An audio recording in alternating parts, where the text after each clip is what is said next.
Hello and welcome to the next season of the PigX podcast. It's hard to believe we're now beginning our 4th season, sharing about the swine livability project, the research, and the people involved in the project. I'm your host, Delaney Howell, and on today's episode, we're chatting about another parallel grant, the Prosper Grant. Dr. Daniel Linhares, the project director for the Prosper Grant, and the Roy A. Schultz Associate Professor of Swine Population Medicine and the Director of the Graduate Education at Iowa State University, is joined alongside Edison Magalhaes, the project coordinator and a graduate research assistant at Iowa State University, to chat about their work on the grant. Let's pick it up first, hearing from Daniel and Edison about how they came up with the idea to integrate data for swine production systems. So actually, this idea, I started to work in 2019 when I got here to do my master's with Daniel.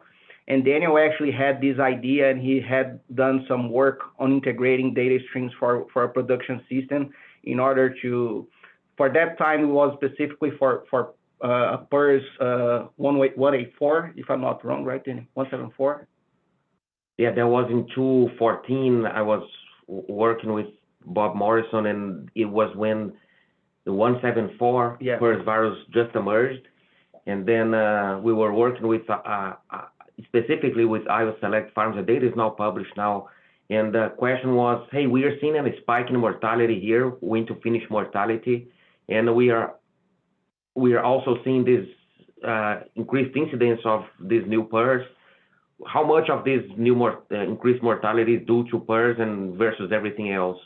And then to help them answer that question, we started assembling their spreadsheets, their available data, and put together the health status and productivity, so on and so forth, to help answer that question. And long story short, yes, indeed, the growing pig lots that were infected with 174, they had increased mortality. And then at that time, we did in a way that we call the brute force method. So really going to the spreadsheets and doing all that process manually. So it took a couple of months to get everything aligned and validated and cleaned and so on and so forth. And that's when Edison came and really took it to the next level, which is developing algorithms using SAS, the software, to do that process in automated fashion, so that every time the data is updated, either weekly or daily, somebody could push a button and then the analysis is repeated. Now, before we get too much further into the episode, let's share some quick background about the Prosper Grant. This grant, that was awarded by USDA's NEFA, is focused on identifying predictors of swine performance to further develop the pilot program that Edison and Daniel started a few years ago. This grant has been able to add more cyber infrastructure for the team and has given them additional resources needed to dive deeper into the data analysis and share their findings to producers about the meaning of the integration between productivity, health, diagnostics, environmental, and so many other data layers. But how did this research and conversation that started years ago eventually lead to them applying for the grant? When we started to work on kind of automating the process of integrating data streams. So if you think about one production system that they would have productivity data, diagnostics, health, management, antibiotic records, there are many different data streams within a production system. And as we started to work with these production systems and do that, like Daniel said, in the brute force, we started doing the automation. So creating these codes, algorithms to automate 100% of the methods. So since importing the data, integrating, cleaning, and then the analysis. So the Prosper Grant actually came from that to basically it's the whole process. It's well described on this Prosper Grant, which is basically consists on developing a cyber infrastructure. That's kind of the first step, where we will build a system, an infrastructure to receive data from production systems that will be separately and respecting confidentiality. And for each production system, we built the codes within this cyber infrastructure to automate all the process of collecting, managing, and integrating these data streams. And after that, the second step is basically analyzing and investigating what are behind the scenes there for that information. So we call that the master table. When we finish the process of integrating the data streams, we call that the master table. And on the Prosper grant, the three types of analysis that we have for the master table will be first, identify what are the major risk factors impacting performance for a production system. And after that, we do causal inference analysis, which is a more specific, specific way to analyze and answer one specific question than just comparing raw means. And the last one is to forecast productivity based on your retrospective performance of other groups. So that the Prosper grant is basically the process of building this cyber infrastructure, that it's going to automate the process of doing all these steps with the data, and then these three different types of analysis. As we know from past episodes, there is a ton of research being done in the swine industry. So why did the two decide to focus specifically on data? So why focus on data? Because the impact of diseases and the productivity of swine populations under field conditions is really unique to each system, right? It depends on the co-infections. It depends on the environmental factors, on stocking density and ventilation. It depends on a lot of things. You just can't get the literature data and extrapolate to any producer. So by working with data, producer-specific data, we could arrive to producer-specific answers in terms of what's the impact of specific diseases or disease status, what's the specific kind of interactions between all those factors that we've been mentioning, right? Only their data can tell what's going on in their own system. And the major advantage of that also is that nowadays most of the producers, they are already collecting a lot of information. So that's a current and standardized practice in modern swine production system. So pretty much everyone is already collecting a lot of information. So the data is already there, or is already available. The integration of that is the missing component, and that's what we try to help here the producers. This is like a system-specific task, but that's the work with whatever they have, and they have a lot of information, really valuable information that might not be always on their end, might be with the veterinary diagnostic laboratory, for example, but the data is already there. So that was the motivation to start integrating that and helping that to answer some system-specific questions. Prior to the Prosper grant officially starting, Daniel and Edison were working solely with Iowa Select Farms to collect and analyze data. But after being awarded the grant, they were also able to expand their work into 4 other swine production systems, 1 additional location in the US, 2 in Brazil, and 1 in Mexico, which are still ongoing today. Now, although there may not be a standard way to collect and analyze the data at these facilities, as trends, platforms, and collection methods are continuously evolving, there are some standard ideas and goals that the two shared about the ongoing research the Prosper grant continues to focus on. We don't see that there's like a standard way to a standard system for that can be applicable for other producers, because that's, like I mentioned, I think this is a very system specific, that the type of data being used within a production system, there are many different softwares being utilized, and that may change over time within the production system. And when you start to compare different producers, they're all different, using different softwares.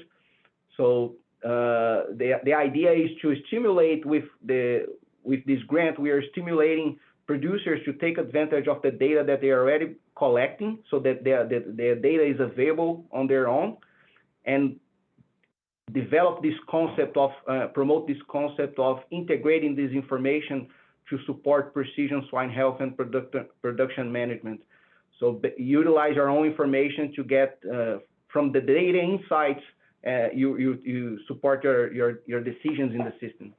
Yeah, and back to your why do we do it? What's the end goal?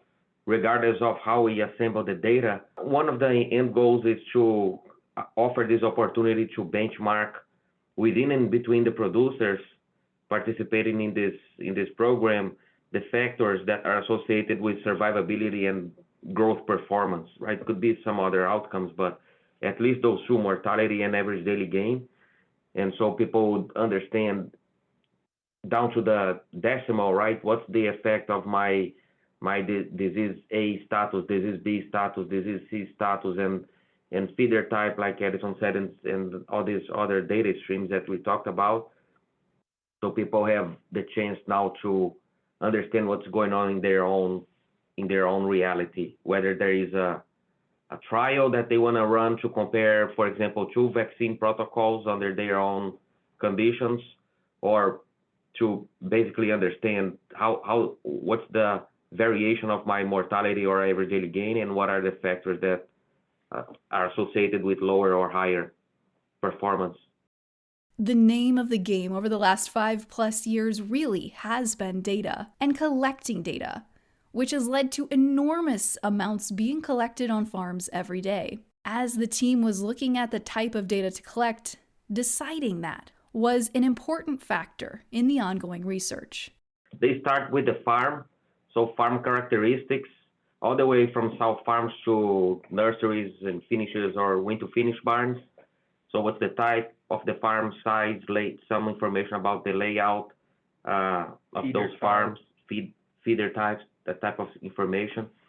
Productivity data from all the way, again, from breeding to farrowing to weaning, and then all the way through finishing. Diagnostics information, including the specific pathogens and strains or genotyping information of such pathogens. Histopathology data when available, and health status. People track status of things like PRRS, PD, sometimes other diseases too, like Michael, and so health status for selected diseases, and some random variables, like, for example, just the time of the year when the lots were placed, so to account for seasonality and other factors. Yeah, and also adding on that, a lot of the producers, they will be recording information related to, for example, medication protocols, vaccination protocols, different vaccines being used. So are different protocols being used, let's say 1 or 2 doses, different timings. So most of the times this data is not being analyzed collectively with other information, like, for example, with the weaning age of those groups. So that's the advantage of integrating all these pieces that Daniel just mentioned. And so, yeah, there are many also management factors or interventions that are recorded, so we can include that as well. The Prosper Grant research has been set up to focus on 3 very specific types of analysis. The first type of analysis, risk factor analysis, aims to reveal the major drivers of swine performance, or the risk factors that impact mortality. The second uses causal effects analysis to identify important selected factors to establish what is the specific effect of specific variables. And the third, forecasting analysis, forecasts productivity of recently weaned pigs. Regardless of the variable, what can I as a producer expect for my mortality rates? Is it going to be high? Is it going to be low? What is the data telling me? So yeah, basically, those 2 first analyses, the risk factor analysis and the causal inference analysis, is trying to investigate the impact of specific factors on here we are measuring wing to finish mortality and average daily gain, but also based on pretty much the first analysis that we did when we start analyzing data from multiple systems and different time frames. And always sow farm was an important factor in terms of higher performance in the sow farm with a higher performance in the wing to finish phase. We start making that question, what if we use the information from the sow farm and at placement in the nursery to predict what's going to be the downstream mortality or average daily gain of the groups? because our data was indicating that when we start to analyze. So we built what we are doing now, what we call the forecasting analysis, where we pretty much focus on using the information, all information available from this master table related to the sow farm specifically, what happened in the pre-weaning phase. So productivity, health, infrastructure, management, multiple information from that specific phase, and integrate that with the information related to the groups of pigs when they are placed in nursery sites. So which nursery sites, the location, the conditions, overall information for those groups, and use that to predict what's going to be the mortality. So for that, we basically use different machine learning and forecasting models to in a data set of around 2-3 years of retrospective closeouts to train the models using that information. So we train these different models in retrospective data, and from that we select the model that had the best performance on this data, and then we start to apply that same approach in new data, in new incoming data, for groups that are being placed, with the idea here of at weaning, when you place pigs in the nursery, you use that information and you run the model, taking advantage of the algorithms that allow this automated integration of data to predict the downstream mortality of those groups. And when we start doing that, the model had an accuracy of around 77% in predicting groups that are going to have a high or low nursery mortality. By meaning high, the cutoff of the company was above 5% for nursery mortality and below 5%. So using that model, the forecasting model, we had an accuracy of 77%. So basically a positive predicted value of around 89%. So saying that when the model said that the groups were going to have a high mortality, that happened 89% of the times. So it's still room for improvement, but already very exciting, encouraging results to keep investigating. As Edison previously shared, there is no standard method for collecting data, but the algorithm created as a part of this project is able to help them sift through the loads of data that is collected. And more data is going to be collected for at least another 2 years.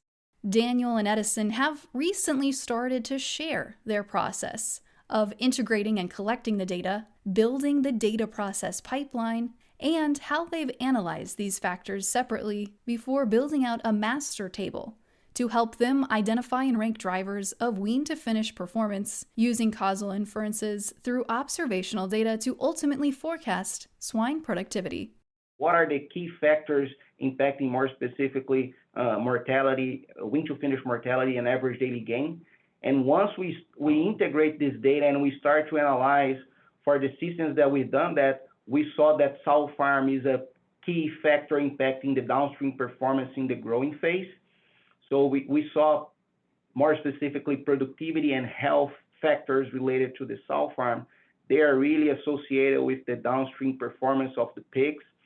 For example, pigs that are weaned from younger weaning age, that's a key factor that is associated with higher wean-to-finish mortality and lower average daily gain downstream. And also disease factors, for example, mycoplasma, PRRS, of course, it's a key component. But those factors from the sow farm really impacting the downstream performance.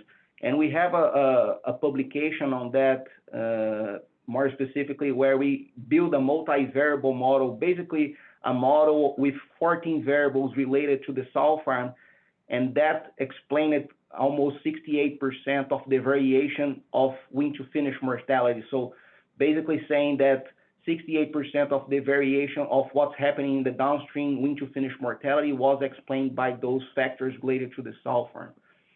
So that was one of the major findings that we found. Of course, a lot of people would expect that the effect of the sow farm, but how much in my season under my conditions? And after that, after doing this macro, what we call like a macro analysis to identify what are the risk factors impacting performance. So like I mentioned, productivity, health, we can also focus on factors related to the growing phase and the downstream mortality, for example, the impact of disease. So one of the things that we did is to analyze diagnostics of groups. So groups in the growing phase that had a diagnostic from a tissue submitted to the VDL, which pathogens, which diseases were associated with mortality, and how much of mortality disease pathogen A or B is impacting our mortality.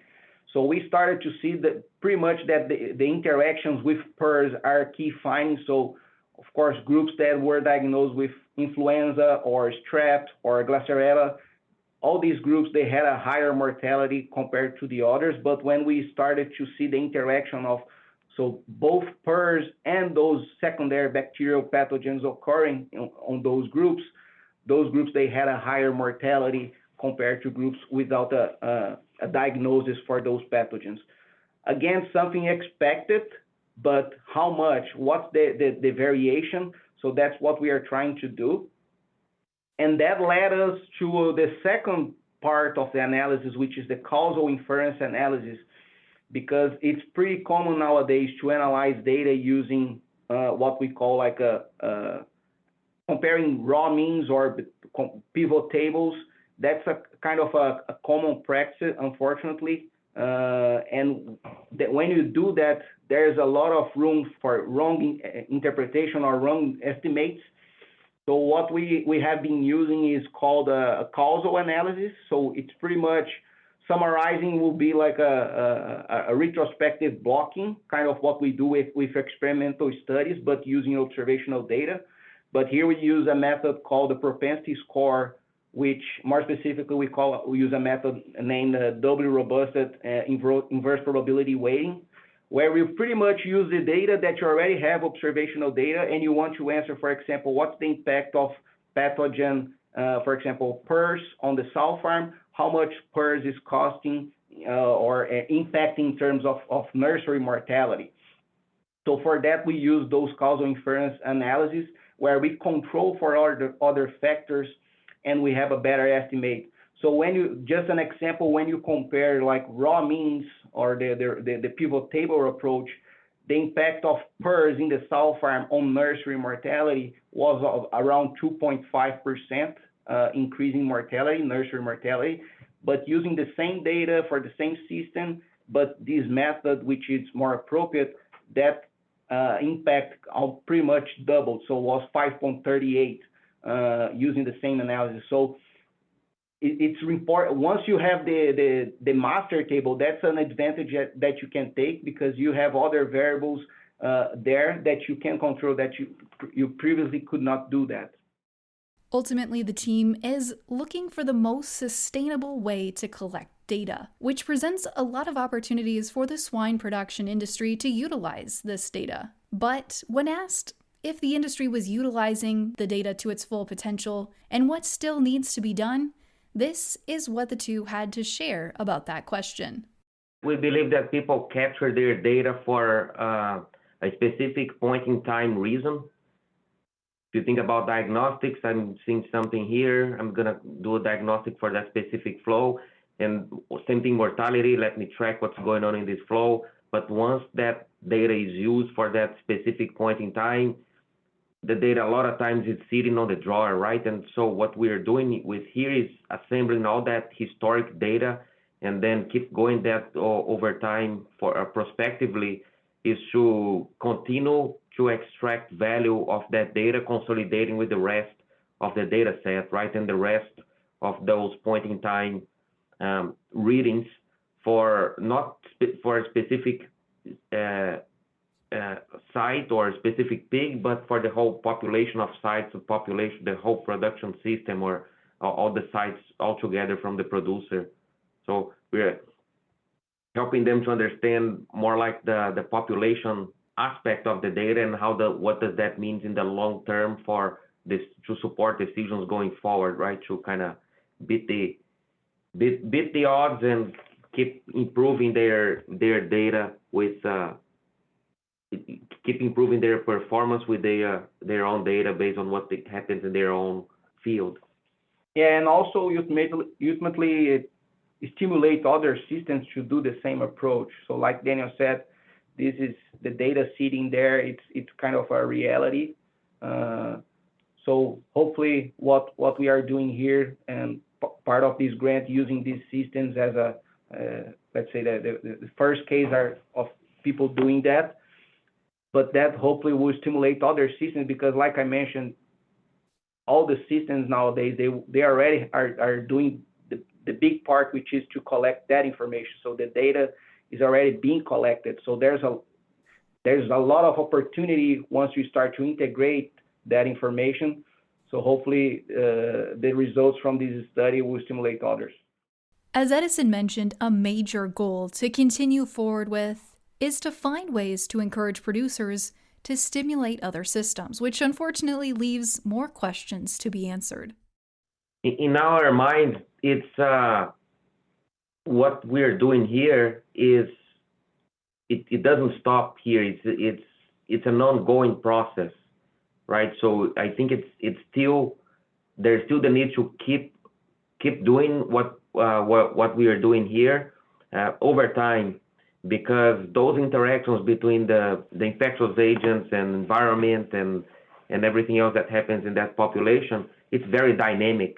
When a new virus emerges, for example, a new variant emerges, it's going to likely be of high pathogenicity, so it's going to be associated with high mortality. As time goes by, with herd immunity being built up, people vaccinate or create immunity for that specific pathogen, that mortality is not going to be as high. It's just that new variant now is just more of the same. And when do you draw that line? When do you know that the new strain that was highly pathogen now it's not highly anymore in relative terms? Well, you need to keep making those observations in the field, right? And so in our mind, this is an ongoing on-farm, ongoing observation of what's going on, and so that producers and veterinarians have better understanding of all those interactions to better influence health and productivity in a continuous fashion. As we get to that point in our episode, it's time for some take-home messages, provided by Daniel and Edison, with some major points to share as we wrap up our time today. Producers, other professionals, they go to the literature to understand what are the factors that impact their performance. That's all great. They should keep doing that. But then to understand what is the effect of the specific pathogens or variables of interest, they gotta go and look in their own data, because as we said before, these interactions between pathogens and everything else is very dynamic and it's ever changing. So gotta ask their own data. Edison talked about that sow farm productivity is important not only for the sow farm, but for the quality of weaning pig. And so that is a really high proxy and predictor of downstream performance. The better the sow farm is reaching their genetic potential, the more you expect in terms of productivity downstream too. So we gotta keep delivering that message that what happens in the sow farm carries on all the way through. And the other learning point here is that not only PRRS, but myco, we have examples of Seneca, PD, Delta coronavirus, rotavirus, some other agents that disease status matters and the co-infections matter. So encourage people to measure those as best as they can and track that over time, because again, disease status, they matter. And it's not only the highly pathogenic strains that you can think about, like the new emerging PRRS virus, it's everything else. So the more people can track closely their disease status, the more information they will have in terms of what to expect in terms of mortality, average daily gain, and that's gonna better inform them on how much should I invest in terms of health interventions to decrease that predicted high mortality, right? In terms of vaccinations or changes in pig flows or changing temperatures and doing some extra things in the barn to help those pigs to succeed. The power really is all about the data. A big thank you to everyone for joining us in Season 4 of the PigX podcast. We'll be back next month with more great content. So until next time, I'm Delaney Howell, and this has been the PigX podcast. PigX is a national podcast hosted by the Pig Livability Project partners at Iowa State University, Kansas State University, and Purdue, and supported by the Iowa Pork Industry Center.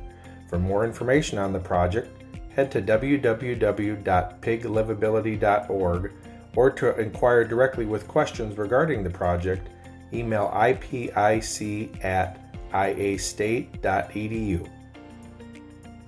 PigX. Ideas in the swine industry worth sharing.